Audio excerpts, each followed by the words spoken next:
Okay, here we go. Welcome, everyone. Welcome to session number 205 of Kevin Reads A Course in Miracles. Today we are on page 558 in the text, chapter 26, entitled The Transition, and we will be in section 8, Roman numeral 8, entitled The Immediacy of Salvation. Alrighty. Jesus is going to remind us that time and space are the same illusion. Okay? Well, that being said, let's just jump into it. The Immediacy of Salvation, paragraph 1. The one remaining problem that you have is that you see an interval between the time when you forgive and will receive the benefits of trusting in your brother. This but reflects the little you would keep between you and your brother, that you and he might be a little separate. For time and space are one illusion, which takes different forms. If it has been projected beyond your mind, you think of it as time. The nearer it is brought to where it is, the more you think of it in terms of space. All right, so that little bit, that little gap that I would keep, all right, that little fear of total relinquishment of the idea of separation, really. Right? This is that little piece of the idea of separation. When you project it out, it's time. When you bring it closer to you, it's, it shows up as, there's others. There's actually forms. There's my body and your body, right? There's me and the world. Me and planets, stuff like that. Right? It becomes form. And if there's form, I have to watch it. I have to be apprehensive. I have to immediately judge it, classify it, all kinds of things. Make a decision. Do I have to protect myself? Do I have to run away? What do I have to do? So a lot of things go on in a split second, as they say, But he says you think there's an interval of time between when you are willing to have your perceptions changed about an individual, say, and when you receive the benefit of that change. He says you think it's off in the future somewhere. When he says, in actuality, the benefit is right now.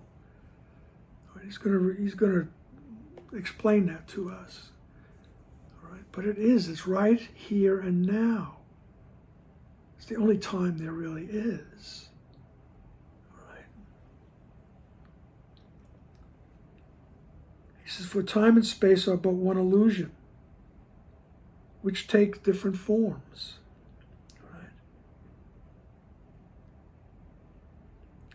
If it's been projected, it's you think of it as time. If it comes closer to your thinking, it's space. There's a space, actual space, in between me and the other. Right? He says there is a distance you would keep apart from your brother. Paragraph 2. And this space you perceive as time because you still believe you are external to him. This makes trust impossible. And you cannot believe that trust would settle every problem now. Thus, do you think it safer to remain a little careful and a little watchful of interests perceived as separate? From this perception, you cannot conceive of gaining what forgiveness offers now. The interval you think lies in between the giving and receiving of the gift seems to be one in which you sacrifice and suffer loss. You see eventual salvation, not immediate results.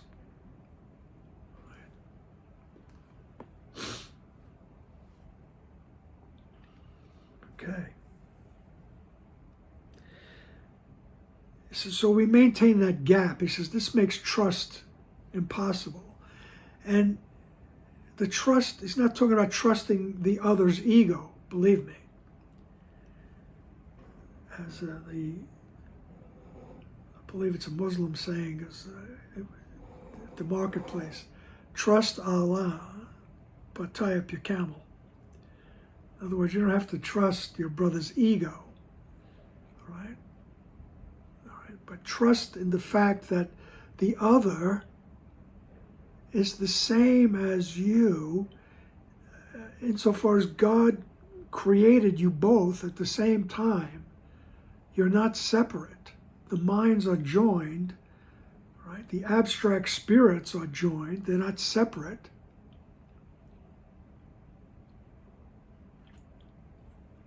And that's a matter of trust. You have to trust that Jesus is telling you the right thing. All right? But if I insist on maintaining a gap, if I'm still not quite sure that I want to see this person's innocence, if I see their innocence, oh my God, what are they going to do? All right?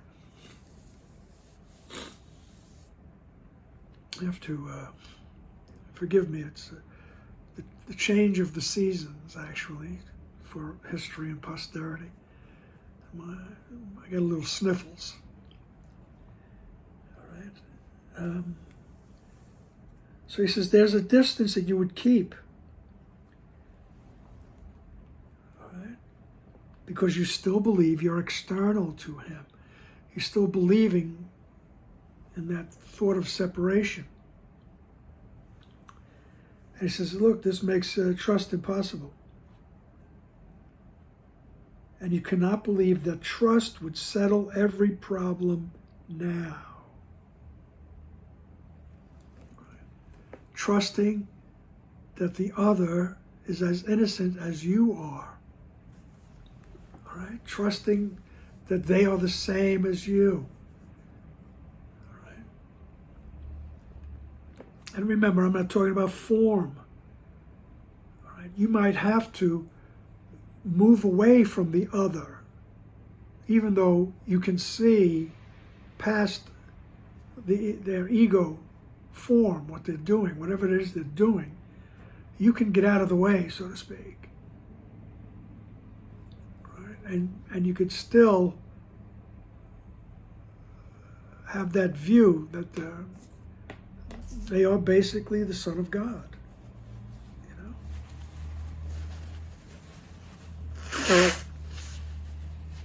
Excuse me.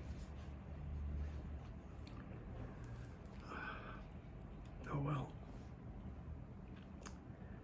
And it's a very Christian idea, those of us who were brought up in that. All right? We think that there's, in between the giving and receiving, there's some period of sacrifice and loss. Right? Like if I'm willing to see that horrible person's innocence, if I'm willing to see it correctly, him or her, then I'm going to suffer in some way. Right? He says, you see eventual salvation, but not immediate results. Right? But if we're willing to trust the process, right, that awareness that rises up, you would see a major difference. You would see that you could actually be able to be compassionate and loving toward that person that you truly despised or afraid of or whatever, right? And yet you do not have to, you don't have to live with them, you don't have to be on the same street as them, you don't have to, you can, or you can, but you'll be peaceful. You'll know how to handle the situation in form while you're still here. Okay?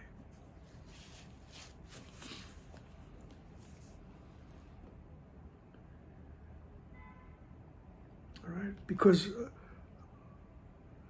if I still think, I'm going to lose something or I'm going to get hurt or something if I do that. Then he said, you cannot conceive of gaining what forgiveness offers right now. Right? Forgiveness will offer that change of perception. You will see this person, place, or thing completely differently. Completely differently. Paragraph 3. Salvation is immediate. Unless you so perceive it, you will be afraid of it, believing that the risk of loss is great between the time its purpose is made yours and its effects will come to you.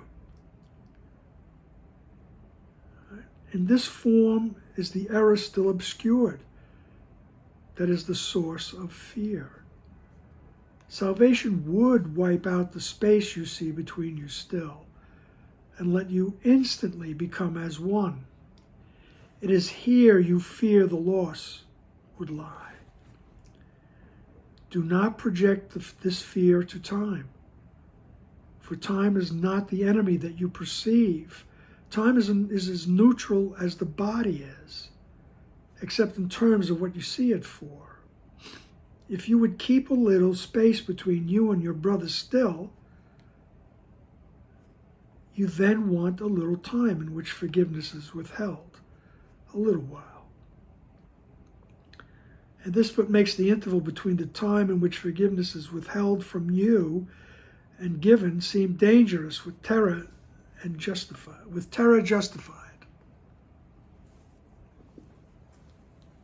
Right? And he says salvation is immediate. The release from ego thinking is immediate. When I sincerely am willing to have my perception changed, corrected, when I'm willing to see correctly. He says salvation is immediate. Unless you perceive it, you'll be afraid of it. Right? He says, because the risk of loss is great between the time its purpose is made yours and its effects will come to you. Right? In this form is the error still obscured, that is the source of fear. Right? So if I'm still thinking that way, right, the source of fear is still obscured, which is my belief in separation, my belief that there's a punishing God, my fear of joining with the memory of who I am.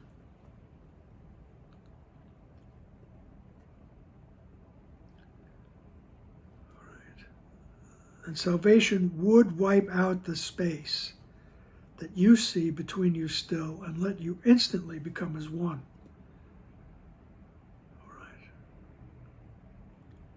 And we practice that because most of us in this condition need to take the baby steps. All right, we don't trust completely, and that trust has to be built up like you're working out. Right? The trust it's got to be reinforced until that moment comes when I can completely say, I don't want anything in this ego thought system.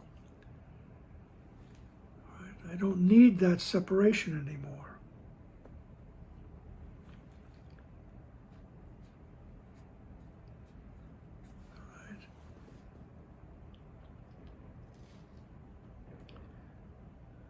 So he says salvation would wipe out the space.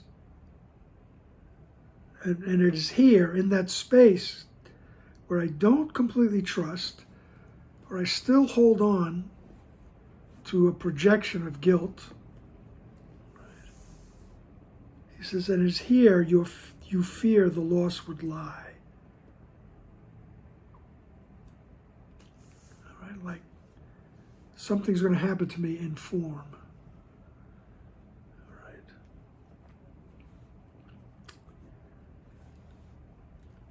All right. It says time is as neutral as the body is, except in terms of what you see it for. Right? We can see time as a tool by practicing this forgiveness. Having all our perceptions corrected. To us, we see that as a process of time. He says, so we use time to escape from time, as he says. Right? So he says, if you would keep a little space between you and your brother still, you then would want a little time in which forgiveness is withheld a little while. Right? Oh, I can't totally let that go. Can't totally ask for correction. And he says, and this but makes the interval between the time in which forgiveness is withheld from you and given seem dangerous. Right?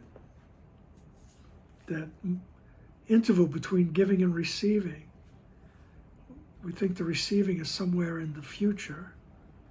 He says, so in that little gap, until it gets here, you're wide open. You're a target.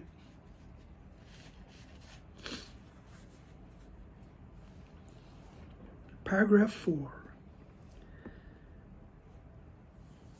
All right. Yet the space between you and your brother is apparent only in the present, now, and cannot be perceived in future time. No more can it be overlooked except within the present. Future loss is not your fear, but present joining is your dread. Right? Who can feel desolation except now? Right? A future cause as yet has no effects. And therefore must it be that if you fear, there is a present cause. And therefore must it be that if you fear, there is a present cause. And it is this that needs correction, not a future state. All right, so what needs correction is in the present. All right? There has to be something in the present moment that I fear. He says, and that's what needs correction. He says, look, there's nothing happening in the future or the past. Everything is right now. If you're afraid, if you're desolate, everything has happened now. Something has to be corrected.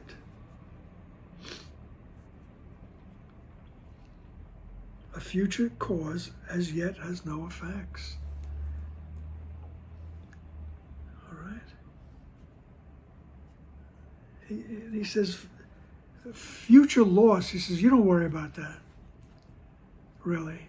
He says, what you really fear is the present joining.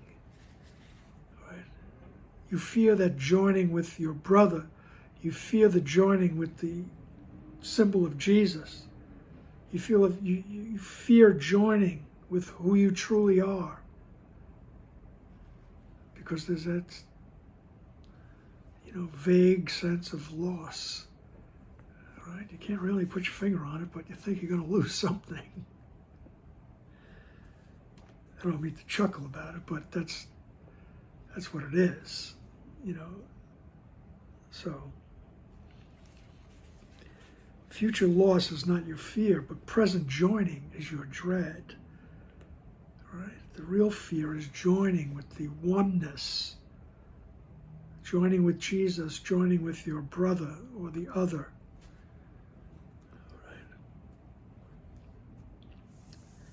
And it is this that needs correction, not a future state. Right? So it's this. Help me to see correctly. There must be something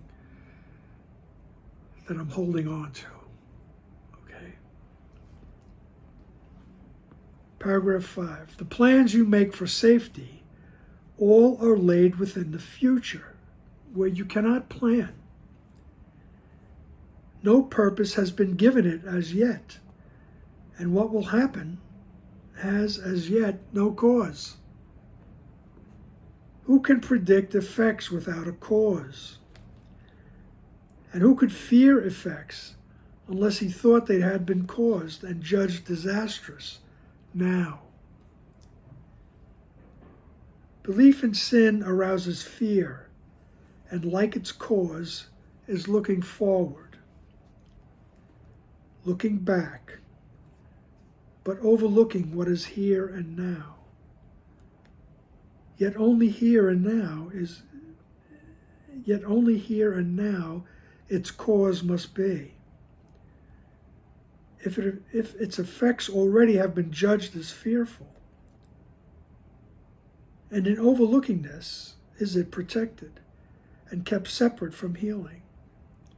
The miracle is now.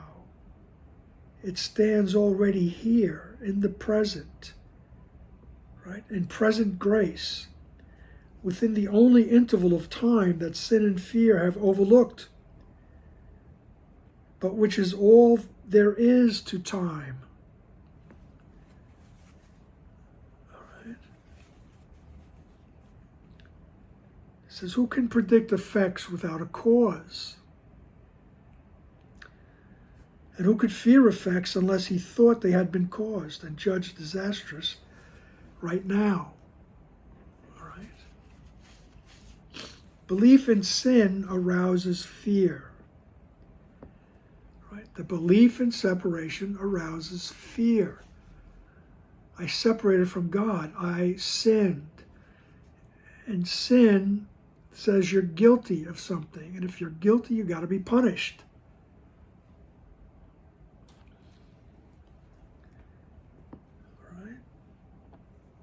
Belief in sin arouses fear.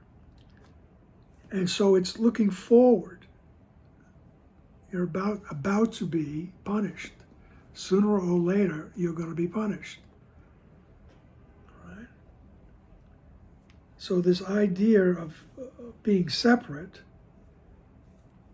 right, belief in sin, right, arouses fear, and like its cause is looking forward, looking back, right? It looks back to remind itself, oh yeah, you sinned. Right?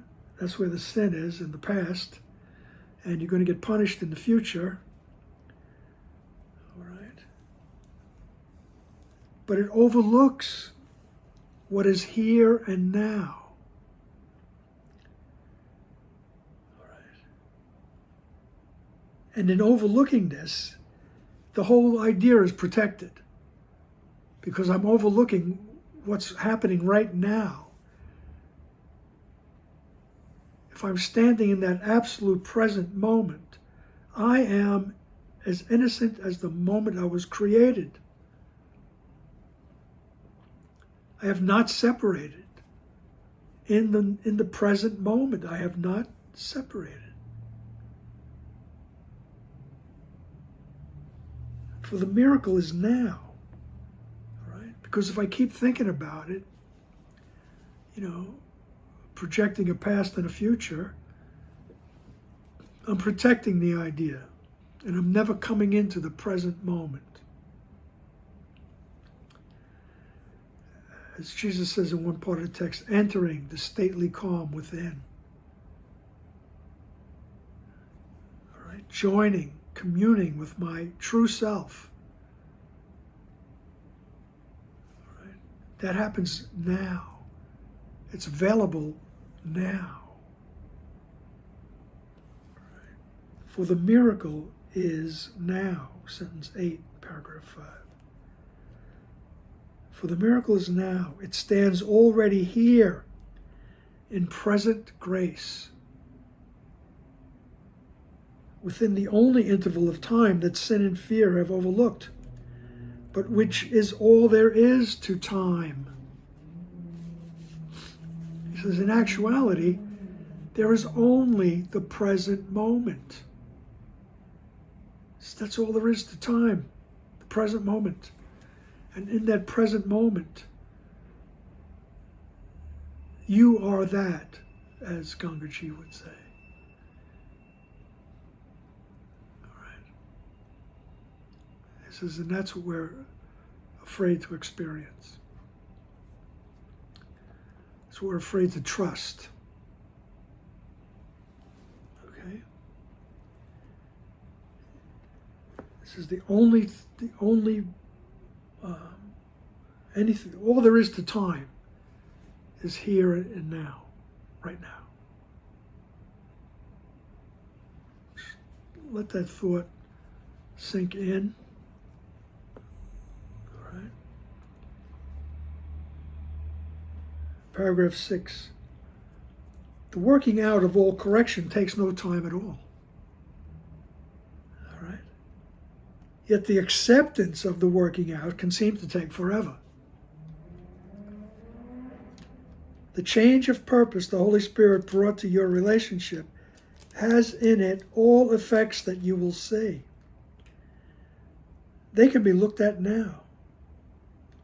Why wait till they unfold in time and fear they may not come, although they're already here? You have been told that everything brings good that comes from God. And yet it seems as if this is not so. Good in disaster's form is difficult to credit in advance, right? Nor is there really sense in this idea. All right. So take the idea of relationship. All right. This is, Jesus mentions relationship. He says that the working out of all correction takes no time. So if I'm in a relationship, say it's with a significant other, all right?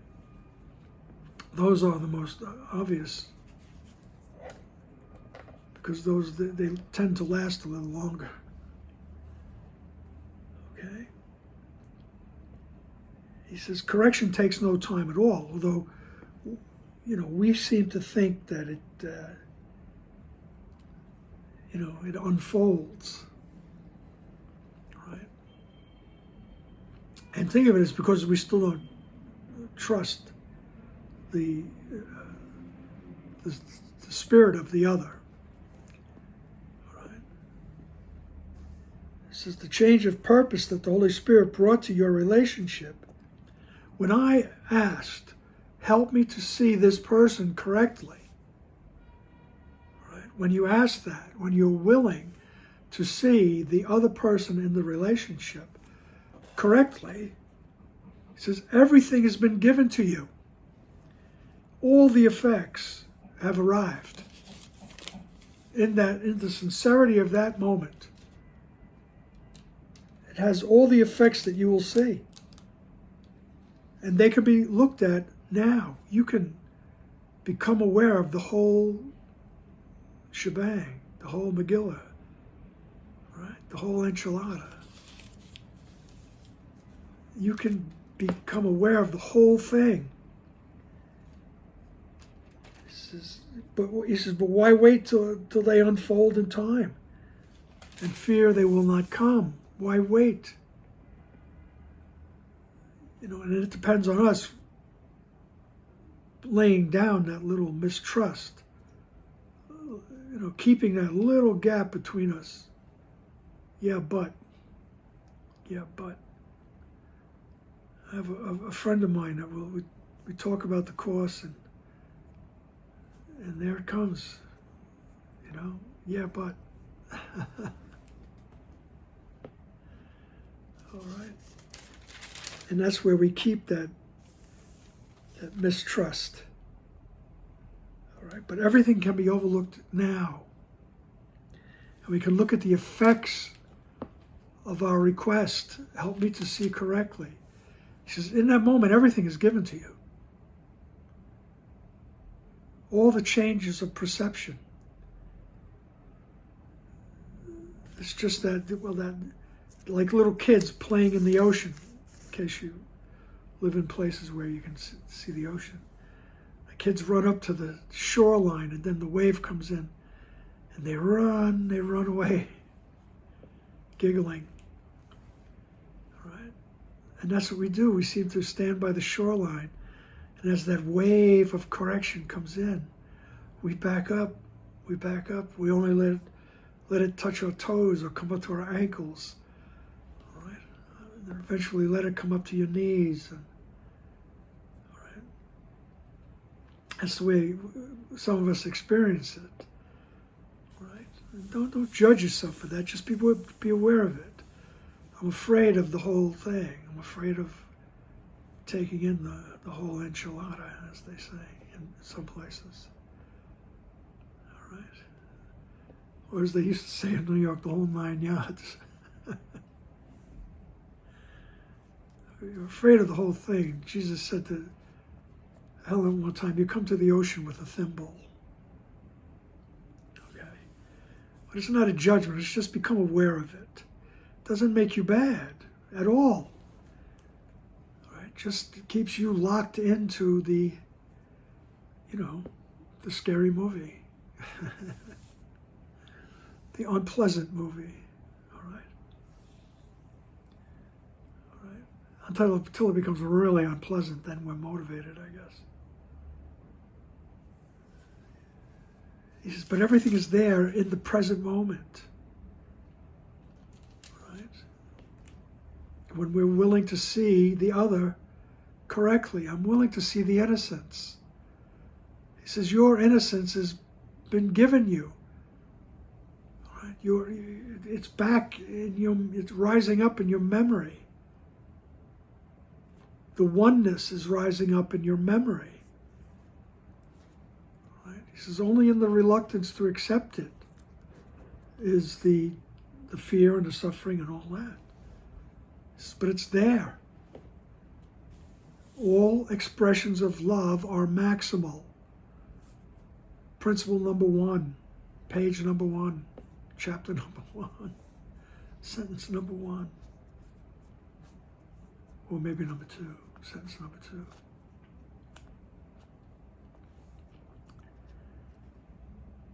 He says, you have been told that everything brings good that comes from God.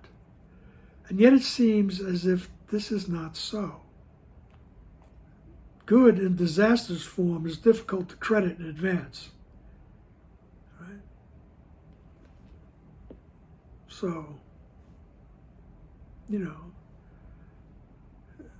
we were just discussing, Gene and I were just talking about it. Somebody, in a conversation with Gene said, well, they use that old cliche, God never gives you more than you can handle. So it's like, oh, yeah, well, says, that doesn't make sense. All right? It's not, how could it be good if it looks like a disaster? Right? Yet it seems as if this is not so. Good in disaster's form is difficult to credit in advance. Right? Nor is there really sense in this idea. Right? You're in the middle of some, painful or horrible situation, or, whether it's physical or mental, psychological pain, and somebody says, well, God never gives you more than you can handle. It's difficult to give credit to God while you're in that situation. And he says, and really, it doesn't make any sense. He says, when everything is in the here and now, you know, like somewhere down the line, you're gonna appreciate this someday. You know, like Ulysses telling his men in the 7 years of striving to get home. Someday we'll look back on this and laugh, you know. You know, oh yeah? Well, what about right now? Right. You have been told that everything brings good that comes from God. Right? He says everything good is right here and now. Right here and now. Paragraph 7, he says, why should the good appear in evil's form? And is it not deception if it does? Its cause is here, if it appears at all.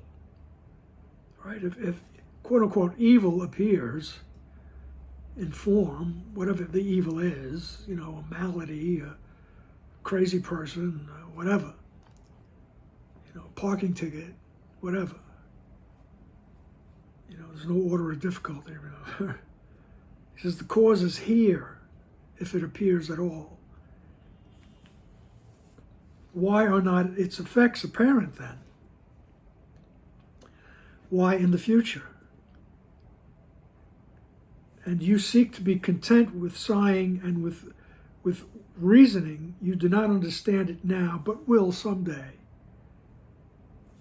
And then its meaning will be clear. He says, this is not reason, for it is unjust and clearly hints at punishment until the time of liberation is at hand. Given a change of purpose for the good, there is no reason for an interval in which disaster strikes to be perceived as good someday, but now in the form of pain. He says, this is a sacrifice of now, which could not be the cost the Holy Spirit asks for what he gave without a cost at all. All right, so Ulysses saying to his men, someday we'll look back on this and laugh. All right, well, we ain't laughing now. You know, we ain't laughing now as the gods blow your ship from one island to the next. Right?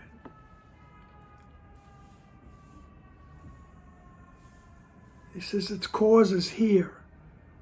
The cause is always the belief that I separated from God. And I'm guilty of that sin. I'm guilty of it. That's the cause. And I project the guilt out.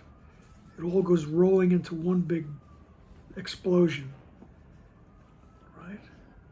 So if evil appears, its cause is here. If it appears at all.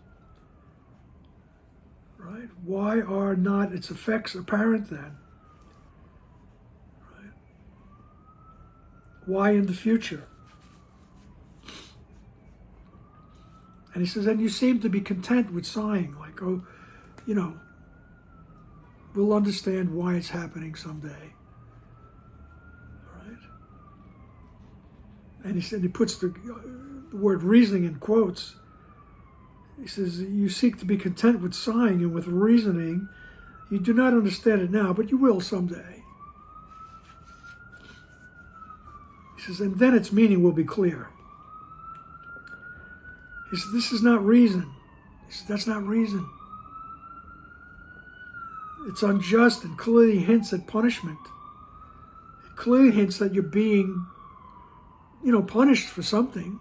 You're being tested, some people say, until the time of liberation is at hand. He says, given a change of purpose for the good, there is no reason for an interval in which disaster strikes to be perceived as good someday, but now in the form of pain. Because this is a sacrifice of now, which could not be the cost the Holy Spirit asked for what he gave without a cost at all. He says, if we're looking at things that way, we're overlooking the present moment. Right? It's a sacrifice of now. Oh, someday I'll understand why this happened to me. He says, you don't have to do that. right? You don't have to do that. He says that's not what the Holy Spirit is asking, that little interval of punishment, of suffering and sacrifice. Right? That's the ego's way of skipping over the present moment in which you can find peace no matter what is happening. You can find peace, and it will come in a form that you understand. All right? Jesus says it comes in a language you understand, and it fits your situation.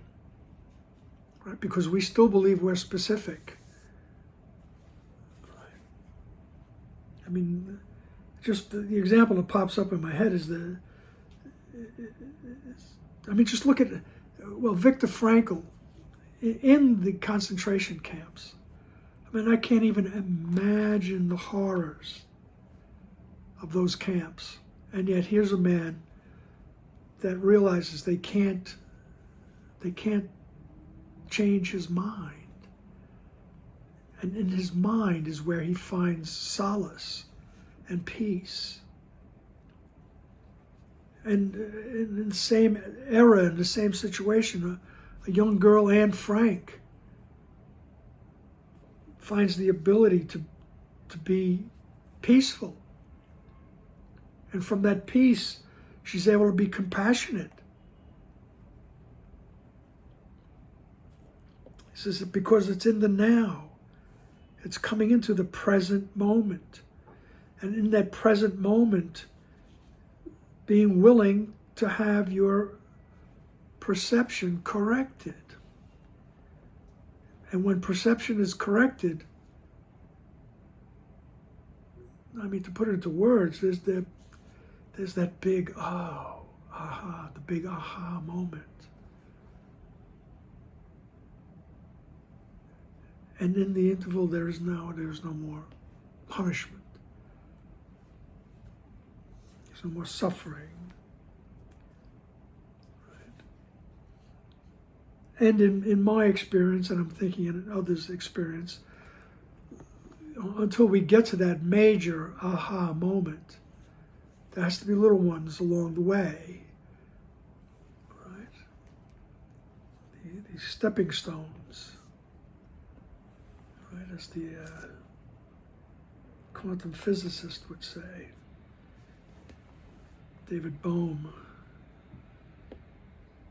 Right, so all the stepping stones get put together, and we're here now. Right? As Ram Dass used to say, coming out of the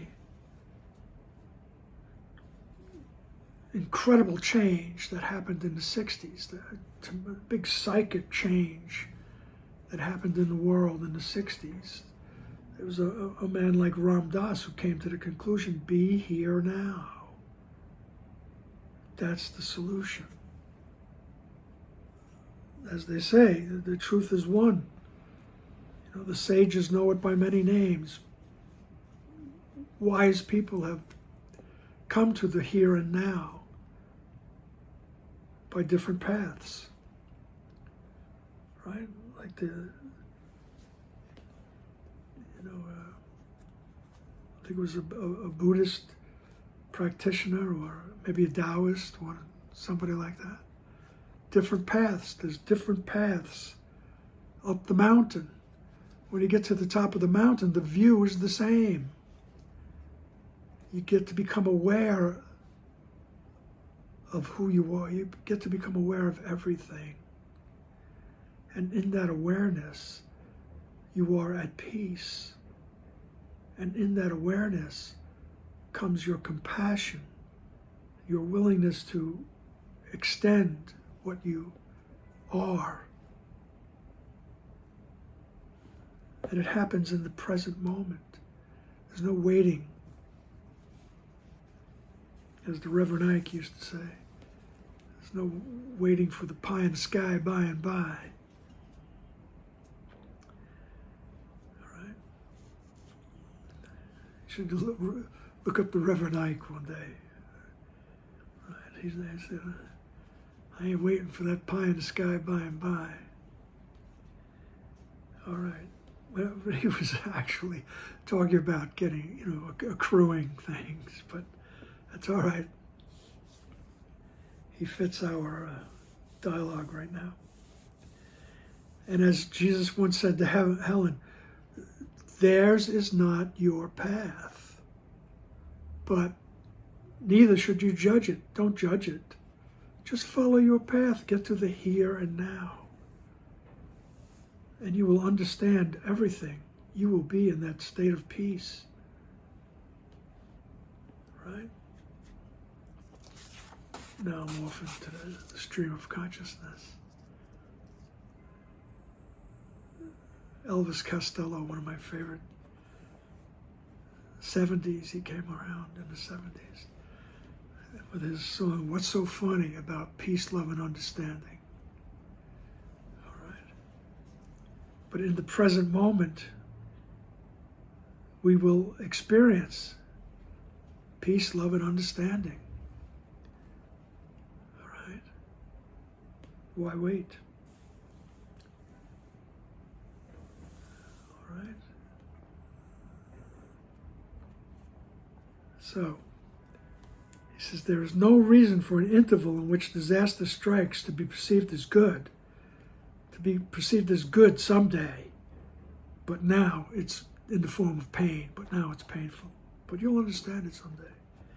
Because this is the sacrifice of now, which could not be the cost the Holy Spirit asked for what he gave without a cost at all. All right? He says, the Holy Spirit don't ask you to pay. You don't have to suffer anything. You don't have to, that's not the atonement. There's no suffering involved in the atonement. The atonement is just the acceptance of the present moment.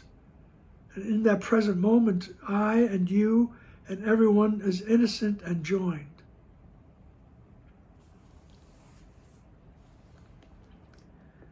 Paragraph 8. Yet this illusion has a cause which, though untrue, must be already in your mind. And this illusion is but one effect. This illusion is but one effect that it engenders, and one form in which its outcome is perceived. This interval in time, when retribution is perceived to be the form in which the good appears, is but one aspect of the little space that lies between you.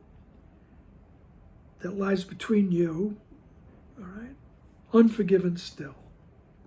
All right. So all this, you got to suffer a little while and all this.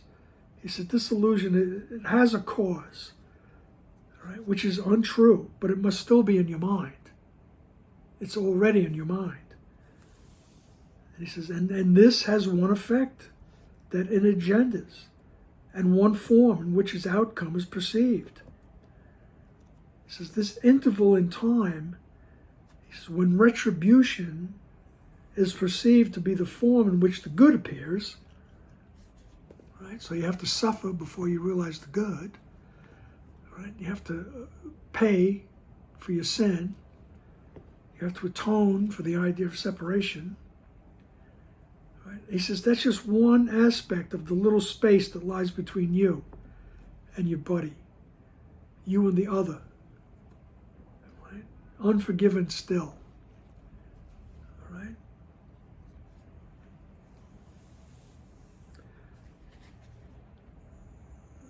So maybe that came out a little confusing, but what he's just saying is that it's all in the present moment.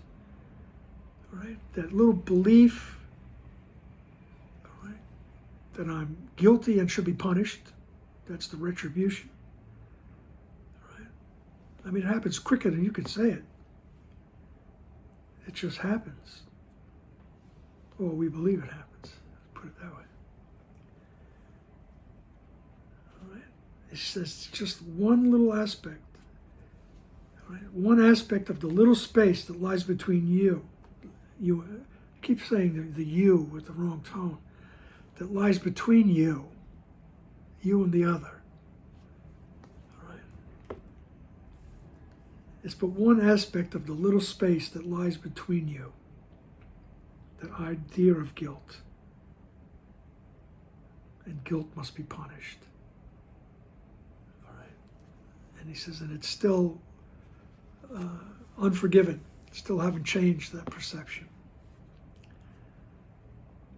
Right? He says, be not content with future happiness. Right? It has no meaning. And it is not your just reward. For you have cause for freedom now. What profits freedom in a prisoner's form? Why should deliverance be disguised as death?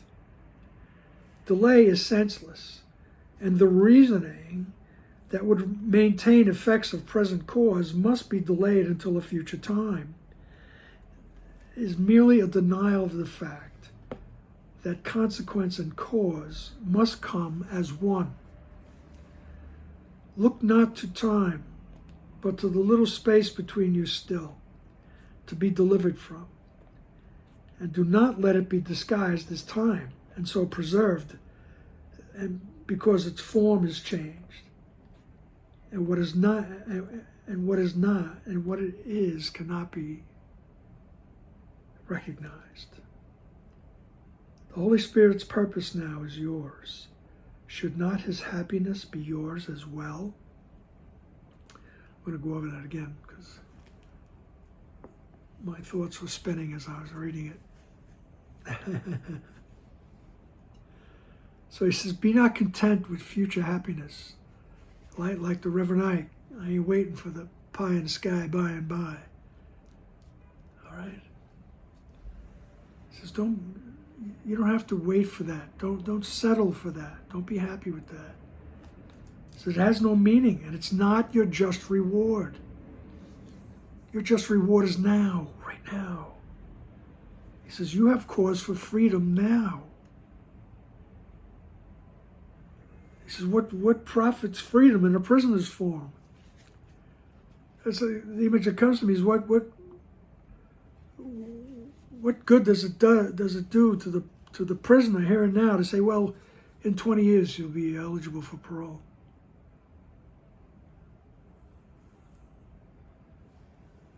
You know, what profits freedom in a prisoner's form? You're still a prisoner. You say, oh, someday you won't be. Well, what about right now? All right. He says, why should deliverance be disguised as death? All right. And sometimes the ego tells us that if we come face to face with the truth, if we encounter the truth, we're going to die. We're going to be obliterated. All right. And it comes down in form to sometimes we think that if I encounter this great awareness, okay, then that's it. My life is over.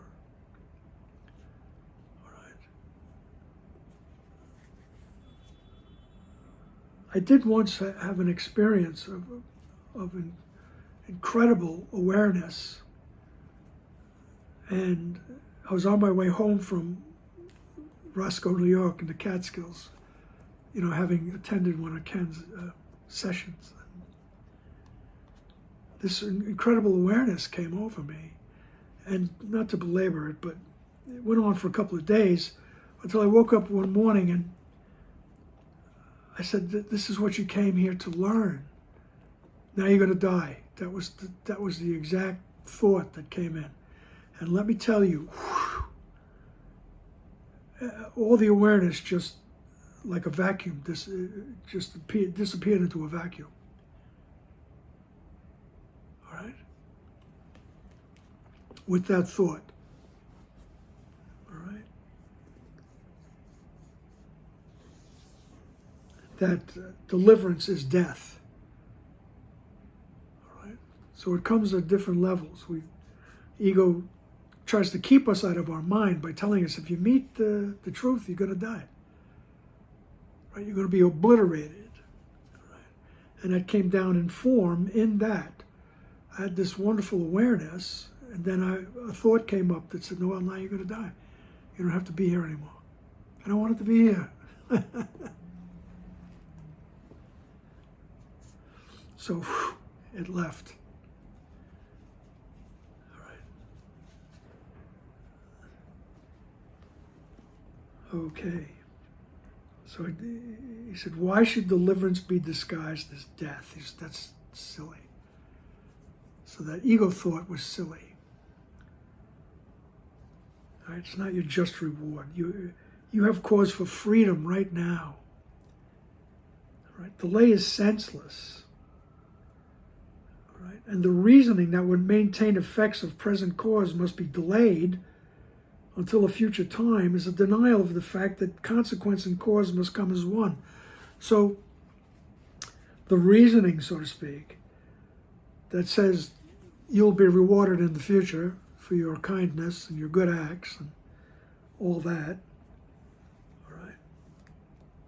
To think that that's going to happen in the future, he says it's a denial of the fact that the consequence, the deliverance from the ego thought system, comes at the same time as the cause, which is my willingness to perceive correctly, my willingness to see the innocence, my willingness to have my perceptions corrected. So that's the cause. The consequence, the effect, is immediate.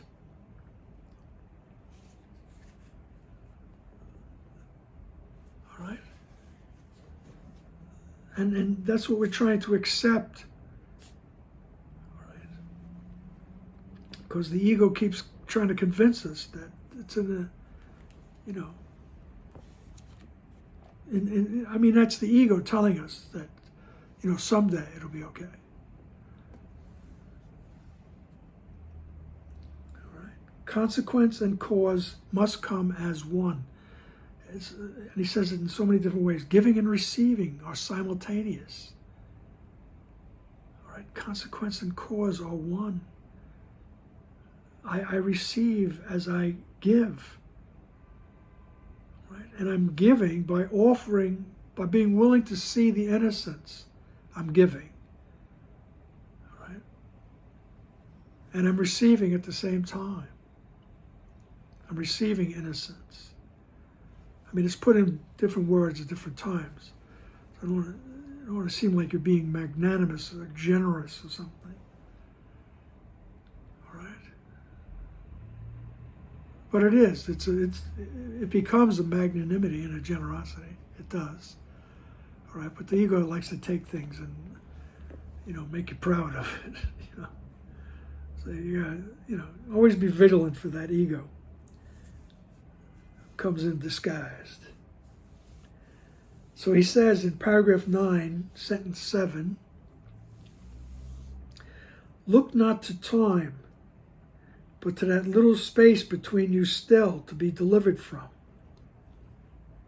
And do not let it be disguised as time, and so preserved by its form, and so preserved because its form is changed. And what it is cannot be recognized. The Holy Spirit's purpose is yours. The Holy Spirit's purpose now is yours. Should not his happiness be yours as well? Okay. All right, so he says, don't look into the future. Don't look into time. All right. He says, look at that little space. What is that all about?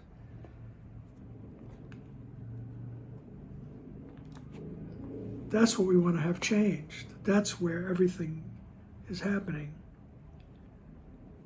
All right? Do not let that little space, that little judgment, that little mistrust, that little fear, just don't let that be disguised as time. Like, oh, in time it'll work out. All right? Because you're only preserving the doubt, the fear, the mistrust. All right, the guilt you're preserving. All right. So he says, don't look into time. Look into that little gap. What am I doing? What am I thinking? Right? The Holy Spirit's purpose now is yours. All right. The channeling of innocence, seeing everyone as innocent, seeing everything as reflecting the oneness. And don't try to figure out how it's done. Just be willing that it be done. He says, the Holy Spirit's purpose now is yours. Right? Which is judging everyone innocent. Seeing everyone as innocent. Not the form, just seeing past that silly form. Right? He says, his happiness, shouldn't the Holy Spirit's happiness be yours as well?